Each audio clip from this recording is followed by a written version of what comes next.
नमस्कार विद्यार्थ्यांनो. तर आज आपण इलेक्ट्रिकल टेक्नॉलॉजीमधील पेपर 3 FC मधील पहिला चॅप्टर 3 फेज ट्रान्सफॉर्मर शिकणार आहोत. विद्यार्थ्यांनो, मी आता टेक्स्टबुक मुद्दाम समोर ठेवत आहे जेणेकरून तुमची नजरही त्या ओळीवरही राहील आणि काही मुलांना जरा कंटाळवाणे वाटते असं लक्षात आलं आहे, तर त्यांना ते कंटाळाही येणार नाही. त्यामुळे टेक्स्टबुक समोर ठेवल्याने तुमचे व्हिज्युअल आणि ऑडिओ व्हिज्युअल दोन्ही गोष्टी होतील. यासाठी मी टेक्स्टबुकचे पेज तुमच्या समोर ठेवत आहे. तर बघा, हा चॅप्टर पहिला आहे पेपर 3चा FC चा 3 फेज ट्रान्सफॉर्मर.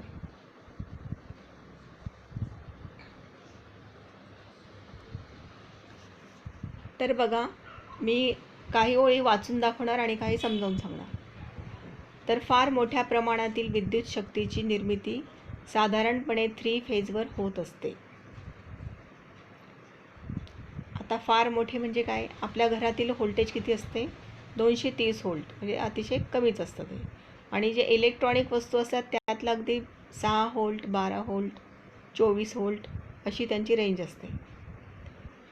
आणि इंडस्ट्रीमध्ये जी वापरले जातात ते 440 व्होल्ट या रेंजमध्ये असते. मात्र ज्या ठिकाणी निर्मिती होते, जिथे इलेक्ट्रिसिटी तयार होते, थर्मल पॉवर प्लांट असतात, हायड्रो इलेक्ट्रिक पॉवर प्लांट असतात, त्या ठिकाणी जी इलेक्ट्रिसिटी तयार होते तिचं व्होल्टेज हे खूप जास्त असतं, किलो व्होल्टमध्ये असते.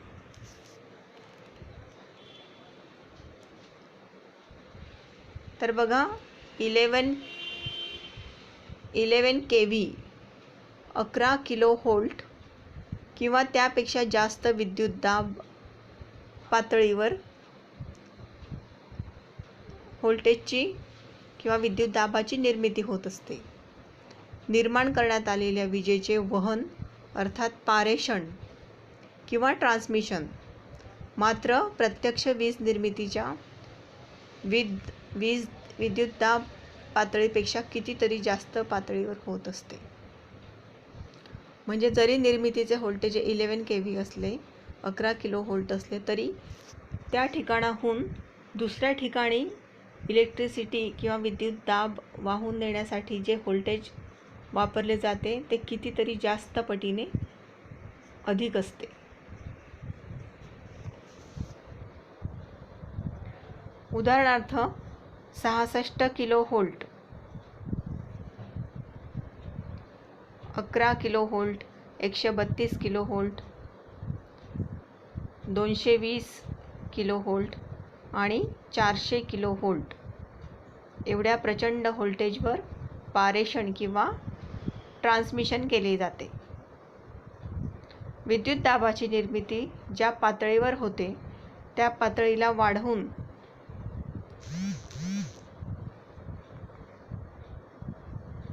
वाहिन्यांच्या, म्हणजेच काय, वाहिन्या म्हणजे कोणत्या? आपल्याला दिसतात ना, एका पोलवरून दुसऱ्या पोलवर ज्या ट्रान्समिशन लाईन जातात, ओव्हरहेड लाईन्स, त्या तारा ज्या असतात त्यांना म्हटलं आहे वाहिन्या. तर या पारेषण वाहिन्यांच्या पातळीवर नेण्यासाठी यासाठी 3 फेज ट्रान्सफॉर्मरचा उपयोग करत असतात.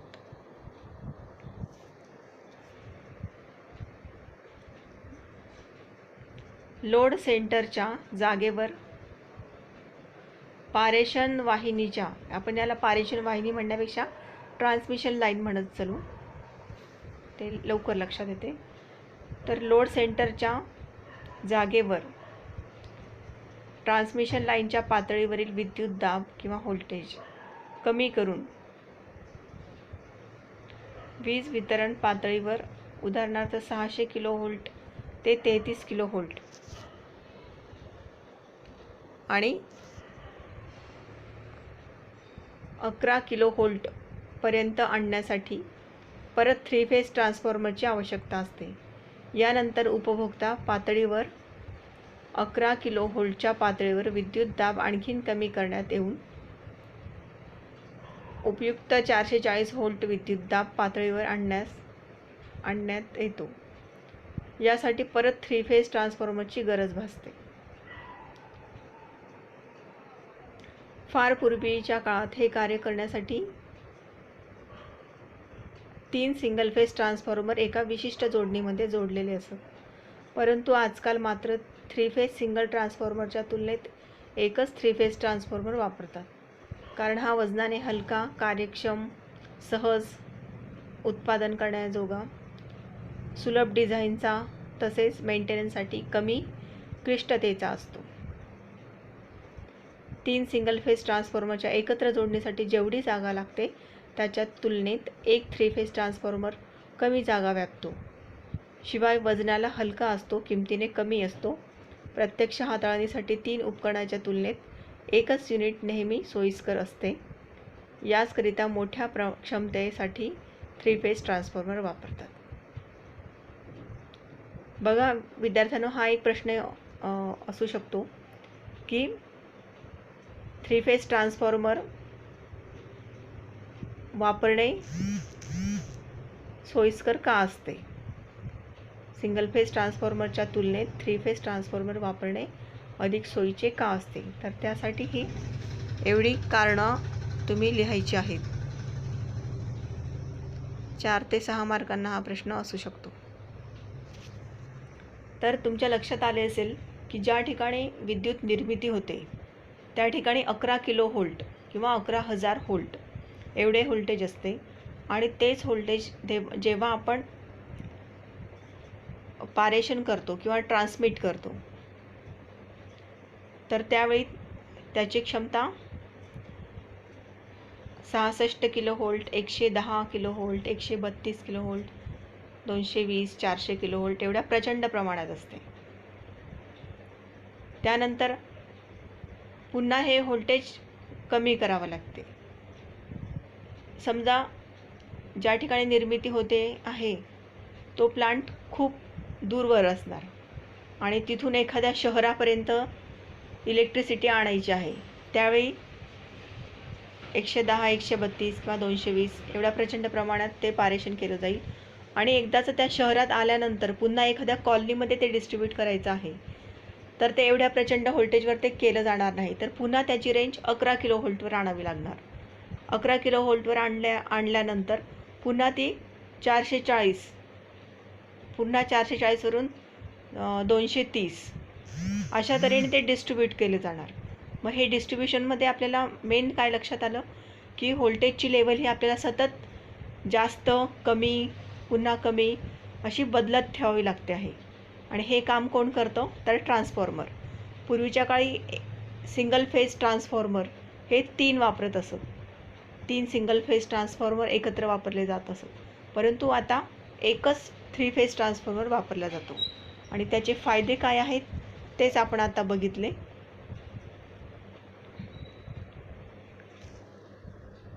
आले लक्षात? तर आता आपण पुढचा मुद्दा बघणार.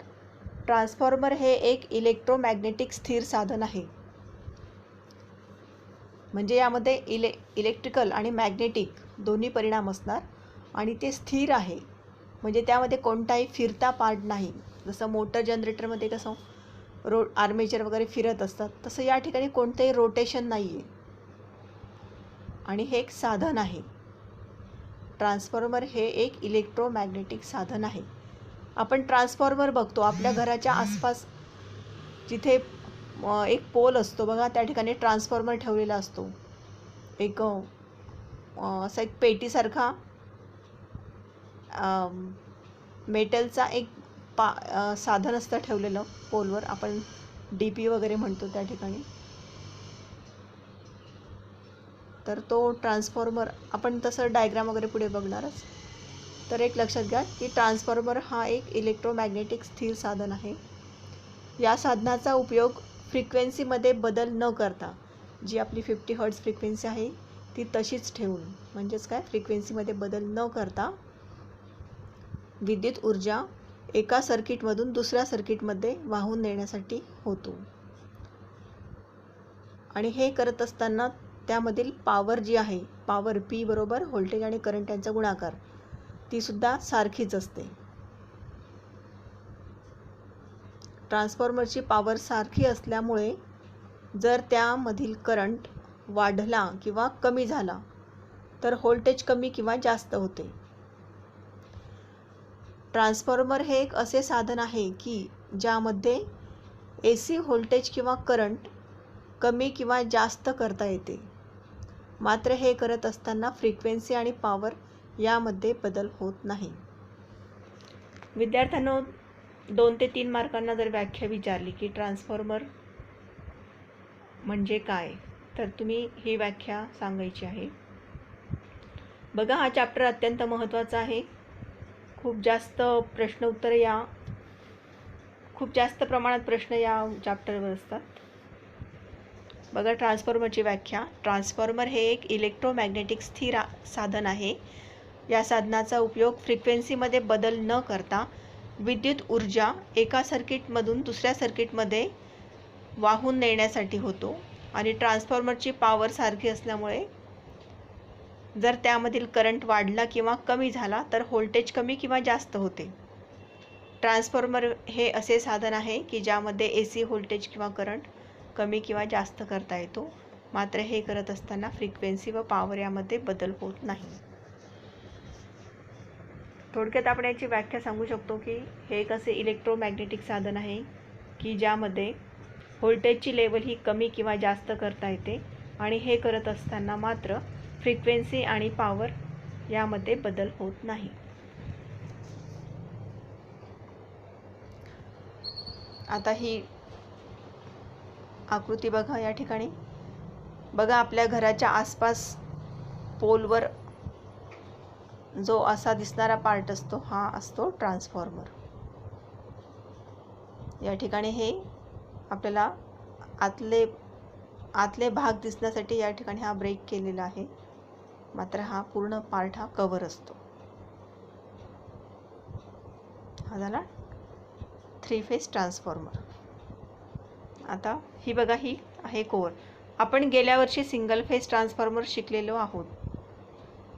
त्यामुळे कोअर काय, वाइंडिंग काय हे तुम्हाला लक्षात असणं अपेक्षित आहे. बघा, ही आहे कोअर. याचं मटेरियल आठवत आहे का आपल्याला? सिलिकॉन स्टीलच्या स्टॅम्पिंग्सपासून ते बनवलेले असते. सिलिकॉन स्टीलच्या स्टॅम्पिंगपासून. का बनवतात ते त्यापासून? तर आयर्न लॉसेस कमी होण्यासाठी. आयर्न लॉसेसमध्ये कोणते येतात? एडी करंट लॉस आणि हिस्टेरिसिस लॉस. आता हा जो आकार आहे कोअरचा हा कसा आहे? Shell type. आपण 2 प्रकार बघितले होते, कोअर टाईप आणि शेल टाईप. तर हा आहे शेल टाईप. का? तर याला सेंटरला एक लिंब आहे. हे असे याला असे 3 लिंब आहेत. आणि यावर ही जी ऑरेंज कलरची दिसते आहे ही काय आहे? वाइंडिंग कॉपरची. बघा, ही जी दिसते आहे आतमध्ये ही कॉपरची वाइंडिंग. ती वाइंडिंग या ठिकाणी ही दाखवलेली आहे. ही झाली वाइंडिंग. वाइंडिंग कशापासून बनवलेली असते? इनॅमल्ड कॉपरपासून.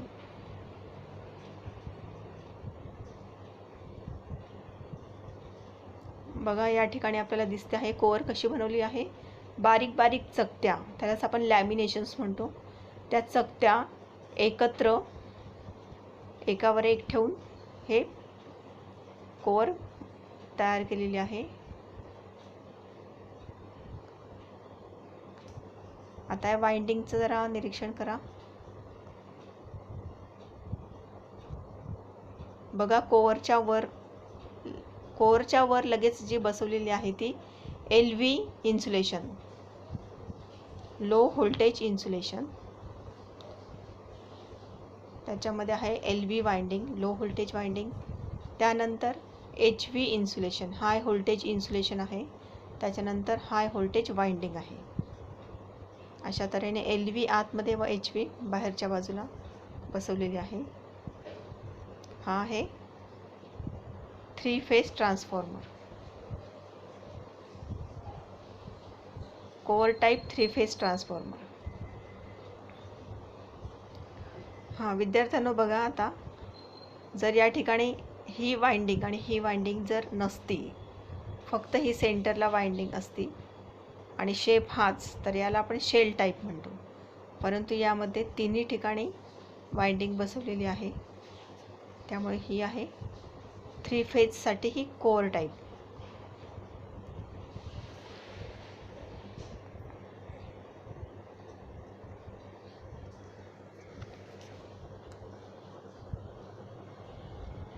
बघा, फक्त तर असा शेप असता आणि या ठिकाणी जर ही प्रायमरी, इकडे ही सेकंडरी असते, तर ही झाली कोअर टाईप. आणि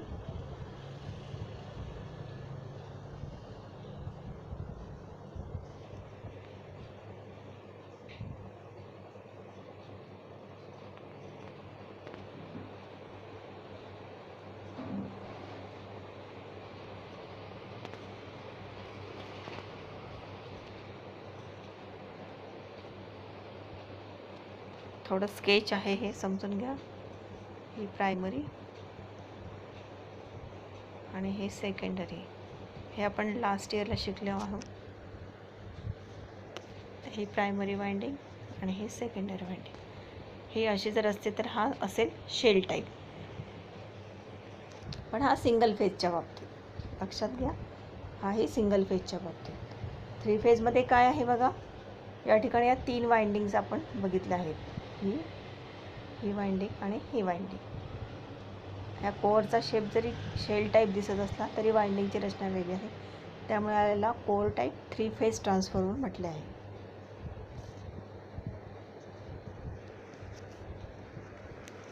आता बघा पुढे,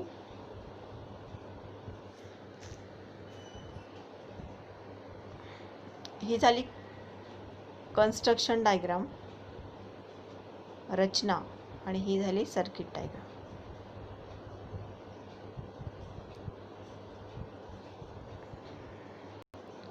बघा, या ठिकाणी आर फेज, वाय फेज आणि बी फेज दाखवला आहे.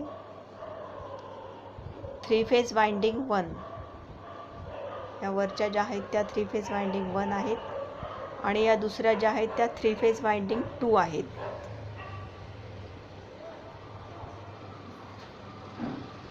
आता 3 फेज वाइंडिंगची रचना बघा. 3 फेज ट्रान्सफॉर्मरची रचना सिंगल फेज ट्रान्सफॉर्मर प्रमाणेच कोअर टाईप किंवा शेल टाईप अथवा बेरी टाईप असते. याचे कोअर एकमेकांना 120 डिग्री अलग ठेवलेले असतात. प्रत्येक कोअरची आतील बाजू एकमेकांना एकत्रितपणे जोडलेली असते. कोअर टाईप ट्रान्सफॉर्मरमधील कोअर कॉईल साधारणपणे गोलाकार सिलेंडरच्या आकाराच्या असतात. इन्सुलेटेड कॉपर कंडक्टरपासून तयार केलेल्या कॉइल्स वाइंडिंगच्या स्वरूपात गुंडाळलेल्या असतात. ज्या वाइंडिंग सप्लायला जोडतात त्यांना प्रायमरी वाइंडिंग म्हणतात आणि ज्या वाइंडिंगच्या बाजूला लोडची जोडणी केलेली असते त्याला सेकंडरी वाइंडिंग म्हणतात. या वाइंडिंगमधील कॉइलच्या जोडणीच्या पद्धतीनुसार आणि रचनेनुसार cylindrical type winding, sandwich type winding असे 2 प्रकार पडतात.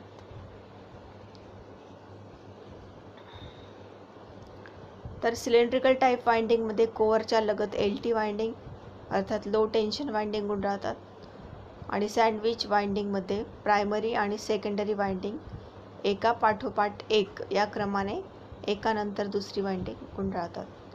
या प्रकारची वाइंडिंग साधारणपणे शेल टाईप ट्रान्सफॉर्मरमध्ये आढळते. ट्रान्सफॉर्मरमधील कोअरचा मुख्य उपयोग फ्लक्सला सहज सुलभ मार्ग मिळावा असा असतो. त्यामुळे ट्रान्सफॉर्मरचा कोअर सिलिकॉन स्टील पदार्थाचा बनवतात. कोअर अखंड न ठेवता पट्ट्यांचा बनवितात.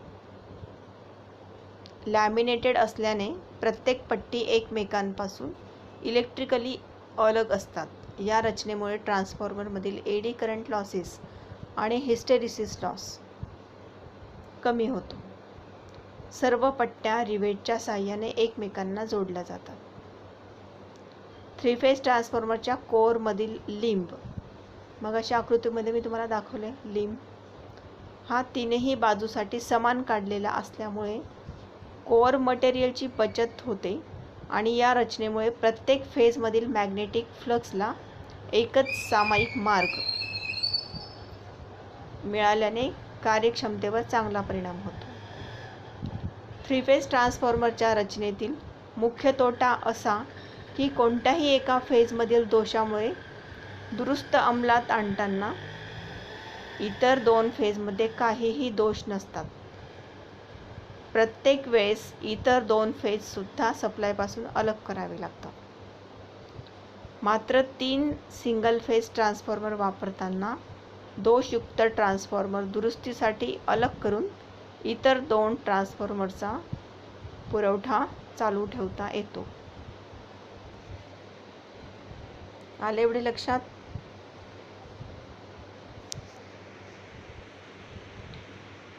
बघा, जर आपण 3 फेज ट्रान्सफॉर्मर वापरला आणि काही त्या ठिकाणी बिघाड झाला तर आपल्याला तो ट्रान्सफॉर्मर दुरुस्तीसाठी काढावा लागतो.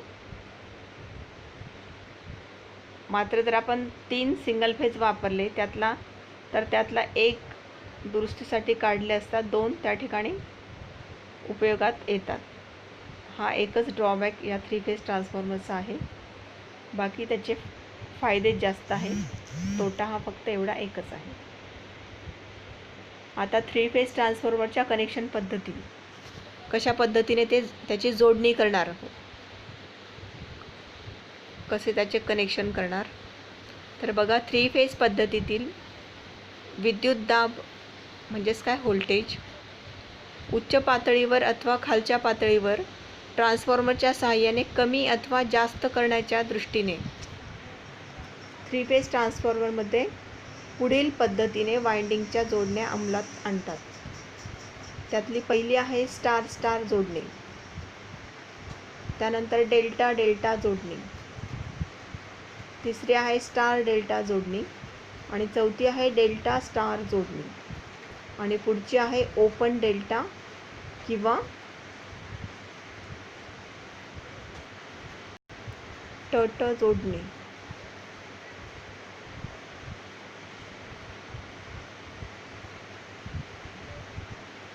हे काहीतरी या ठिकाणी हा टट शब्द चुकीचा दिसतो आहे, त्यामुळे आपण त्याला इग्नोर करूया. फक्त ओपन डेल्टा एवढं लक्षात घ्या. पुढचं कनेक्शन आहे स्कॉट कनेक्शन. यापैकी प्रचलित अशा 2 जोडण्यांचा आपण सखोल अभ्यास करणार आहोत. विद्यार्थ्यांना 2 मार्गांसाठी प्रश्न येऊ शकतो की 3 फेज ट्रान्सफॉर्मरच्या कनेक्शनच्या पद्धतींची नावे लिहा. तर ह्या जोडणीची पद्धत तुम्ही लक्षात ठेवा. Star star, delta delta, star delta, delta star, open delta, Scott connection या कनेक्शनच्या पद्धतीची नावे लक्षात ठेवा. तर आपण आता यातला पहिला बघूया, डेल्टा स्टार.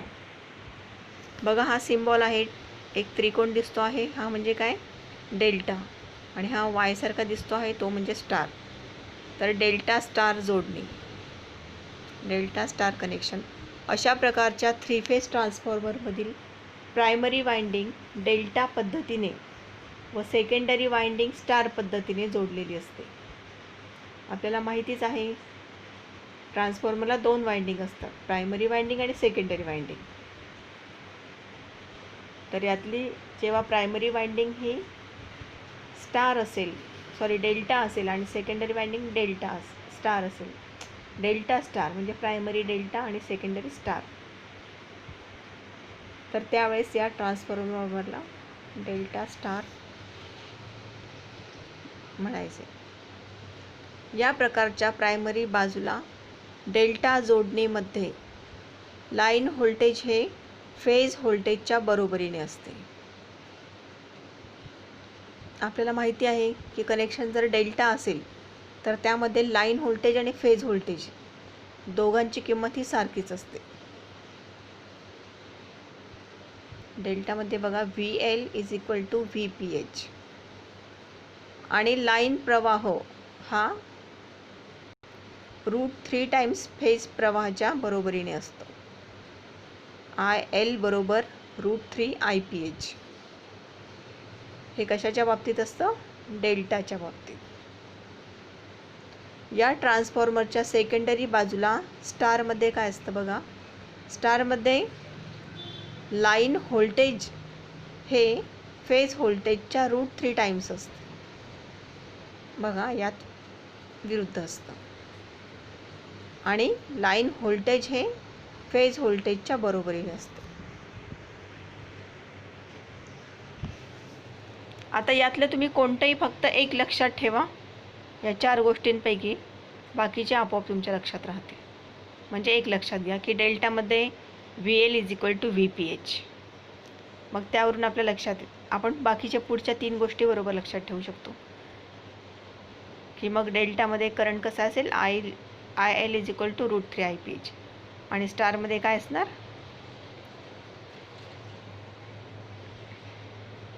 स्टारमध्ये काय असेल, IL = IPH म्हणजेच VL = √3 VPH. या 4 फॅक्ट एकदमच लक्षात घेतल्या तर तुमचा गोंधळ होणार. म्हणून फक्त हे एक लक्षात घ्या, डेल्टामध्ये काय असतं ते. तुमच्या या 3 गोष्टी आपोआप लक्षात राहतील. आता डिस्ट्रीब्युशन ट्रान्सफॉर्मर म्हणून याचा वापर केला जातो. उदाहरणार्थ 11,000 व्होल्ट प्रायमरी विद्युत दाब, 3 फेज 3 वायर आणि 440 व्होल्ट सेकंडरी विद्युत दाब 3 फेज 4 वायर पद्धतीने वापरतात. बघा या ठिकाणी काय केलं आहे, प्रायमरीला 11,000 व्होल्ट आणि सेकंडरीला 440 व्होल्ट म्हणजे व्होल्टेजची लेवल काय झाली आहे, कमी झालेली आहे. म्हणजेच डिस्ट्रीब्युशनसाठी आपण हा ट्रान्सफॉर्मर वापरत आहोत. बघा सेकंड दिलंच आहे त्याने, स्टेप डाऊन ट्रान्सफॉर्मर म्हणून याचा वापर करतात. ज्या ठिकाणी लाईन आणि फेज अशा 2 वेगवेगळ्या पातळीवर विद्युत दाबाची गरज असते तिथे याचा वापर करतात. बघा ही डायग्राम दिली आहे. 3 फेज ट्रान्सफॉर्मर आहे म्हणून या ठिकाणी 1, 2, 3 अशा वाइंडिंग्स या ठिकाणी दाखवल्या आहेत.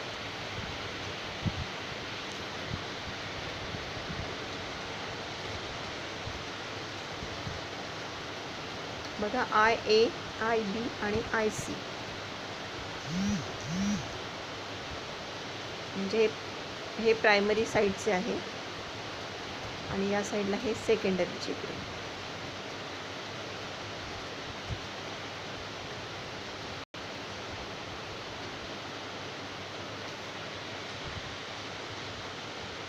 आता या ठिकाणी जाणारा करंट, A मधून जाणारा करंट IA, B मधून जाणारा IB आणि C मधून IC. हे झालं व्होल्टेज अक्रॉस CN. ही न्यूट्रल वायर आहे. त्यानंतर या ठिकाणी व्होल्टेज अक्रॉस B आणि N.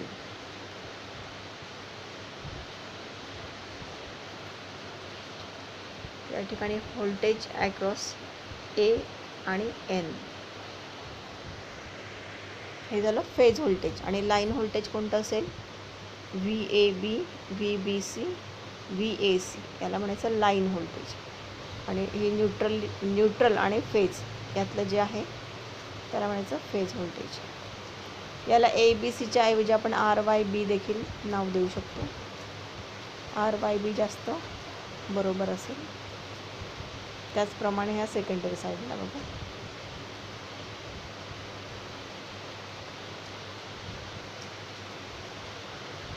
या ठिकाणी हा झाला डेल्टा साईड, ही झाली स्टार साईड.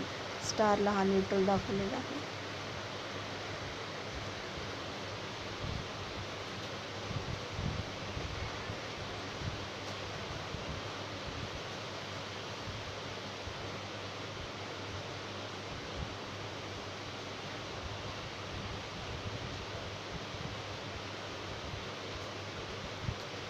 सॉरी, हे पूर्ण कनेक्शन डेल्टामध्ये येते आहे आणि हे स्टारमध्ये. डेल्टामध्ये एक ट्रायंगल स्वरूपात.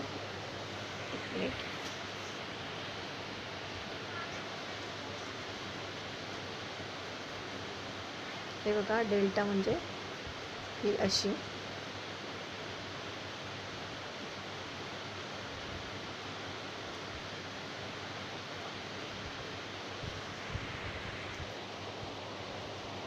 R Y V, ही डेल्टा साईड. याला न्यूट्रल आहे का? नाही.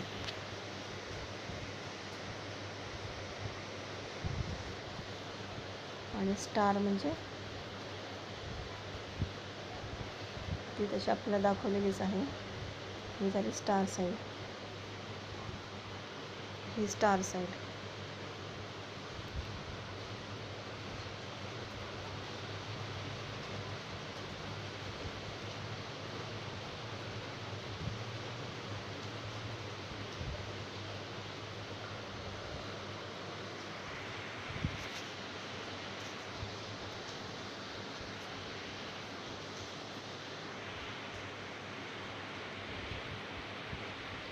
या ट्रान्सफॉर्मरची प्रायमरी बाजू स्टार 1/4 स्टार हाफ पद्धतीने जोडली असल्यामुळे आपल्याला प्रायमरी बाजूच्या वाइंडिंगची सर्व एंड कनेक्शन एकत्र जोडावी लागतात. या एकत्र जोडलेल्या एंड पॉईंट्समधून एक न्यूट्रल वायर बाहेर काढतात.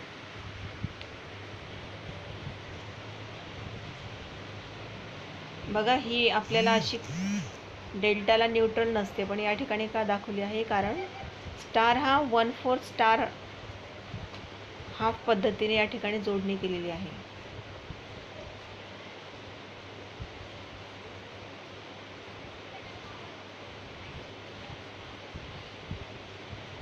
या एकत्र जोडलेल्या एंड पॉईंटमधून एक न्यूट्रल वायर बाहेर काढतात. तर प्रत्येक वाइंडिंगच्या सुरुवातीच्या टोकाला फेज वायर जोडतात. सेकंडरी बाजू डेल्टा पद्धतीने जोडण्यासाठी प्रत्येक वाइंडिंगचे एंड कनेक्शन दुसऱ्या वाइंडिंगच्या स्टार कनेक्शनला जोडतात.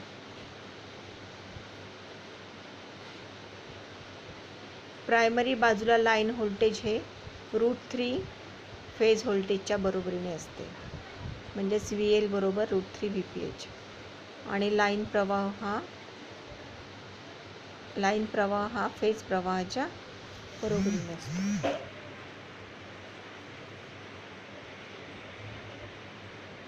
IL लाईन व्होल्टेज बरोबर फेज व्होल्टेज सेकंडरी बाजूला, आणि लाईन व्होल्टेज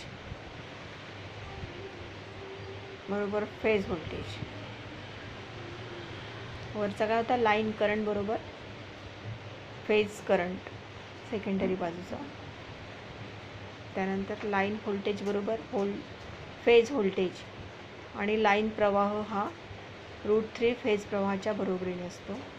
लाईन करंट बरोबर √3 फेज करंट. या प्रकारची जोडणी पॉवर ट्रान्सफॉर्मरसाठी करतात. तसंच पॉवर ट्रान्सफॉर्मरच्या इंटरकनेक्शनसाठी याचा वापर करतात. याचा उपयोग स्टेप अप ट्रान्सफॉर्मरसाठी देखील करतात.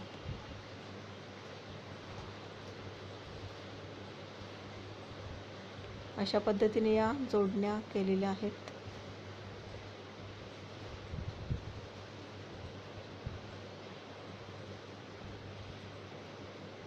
बघा, या ठिकाणी ही स्टार डेल्टा जोडणी दाखवली आहे. म्हणजे याची जी प्रायमरी आहे ही स्टारमध्ये आणि सेकंडरी डेल्टामध्ये.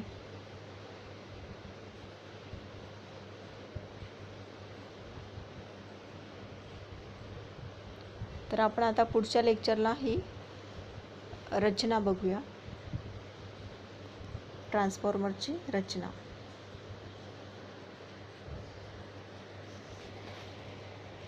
यासाठी मी एक रेड स्टार करून ठेवते.